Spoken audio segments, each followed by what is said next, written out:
Добрый день, с вами сервис-центр. В этом видео мы покажем, как происходит, вернее, один из этапов перемотки статора альтернатора Микальте. Это альтернатор мощностью 18 кВт. В данном случае вы видите вот сам металл статорной обмотки, то есть старая обмотка уже удалена. И вот в эти пазы, которые вы видите, они пронумерованы.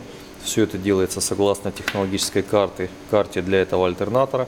То есть в эти пазы непосредственно будет уже вставляться, то есть будет наполняться новым медным проводом высокого качества. То есть провод мы используем только украинский, повторюсь, высококачественный, никакого алюминия.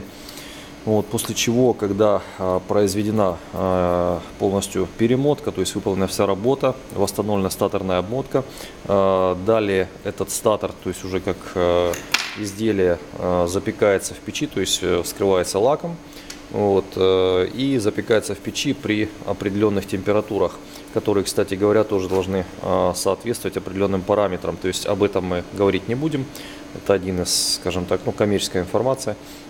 В принципе, что еще скажу по Микальте, по этим альтернаторам. В целом техника хорошая, надежная, но, как обычно, пользователь вносит свои коррективы, и она выходит из строя раньше, чем должна выйти из строя. То есть в данном случае альтернатор работал в условиях повышенной влажности.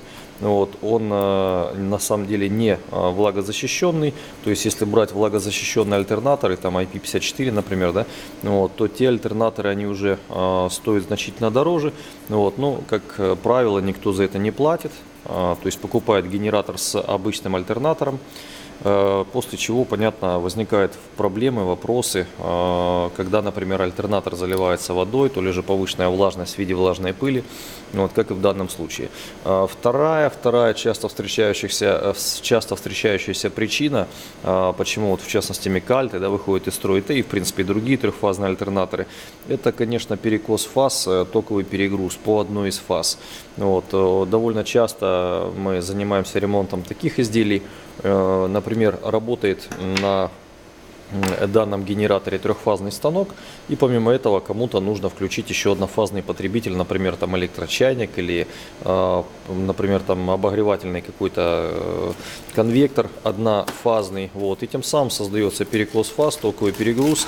Какое-то время ваш генератор еще работает, не ваш, а тот, о котором мы говорим, да, но после этого начинает дым идти из альтернатора, то есть то ли же бывает просто сразу пропадает напряжение, бывает такое, что пропадает напряжение по одной фазе, бывает такое, что напряжение линейное, например, вырастает с 400 вольт, например, до 580-600, то есть достаточно разные симптомы, и однозначно сказать, что при выходе из строя статорных обмоток будет, например, такое или такое напряжение, я бы не брался. То есть я на опыте, на практике скажу, что очень-очень-очень большая разновидность симптомов. То есть, повторюсь, как заниженное напряжение, так завышенное, так и его отсутствие. Бывает такое, что внешне статорная обмотка, например, выглядит достаточно в нормальном состоянии, но по факту, когда ее начинаешь уже разбирать, разматывать старые обмотки, то внутри, например, там следы повышенной температуры, оплавления, следы горения. Я думаю, есть это на нашем YouTube-канале, снимала подобные видео. Поэтому визуально, можно, конечно, определить, наверное, больше половины статоров, когда сгорает, видно визуально. Но также есть и, скажем так, добрая третья часть, когда этих проблем, их не видно, они находятся внутри обмотки. Что еще сказать? Когда перемотаем этот статор, мы однозначно это тестируем все, то есть уже в виде готового изделия, альтернатора, то есть статор, ротор, происходит вращение за счет дизельного двигателя, в данном случае, и мы испытываем, меряем температуру на обмотках под нагрузками, то есть чтобы убедиться в том, что агрегат полностью работоспособен, и работает именно надлежащим способом, как это должно быть. Ну, наверное, на этом все. Если есть какие-то вопросы, но сразу оговорюсь, вопросы коммерческого характера, то есть такую информацию мы раскрывать не будем. Вот. А если же вам необходима техническая помощь, в плане, например, какой генератор лучше выбрать, с каким альтернатором, то в этом вопросе мы с удовольствием вам поможем рассчитать правильно мощность генератора в зависимости от вашей нагрузки, учесть реактивную нагрузку, если таковая имеется, вот, ну, возможно, посоветовать какие-то моменты для оптимизации, например, ваших затрат.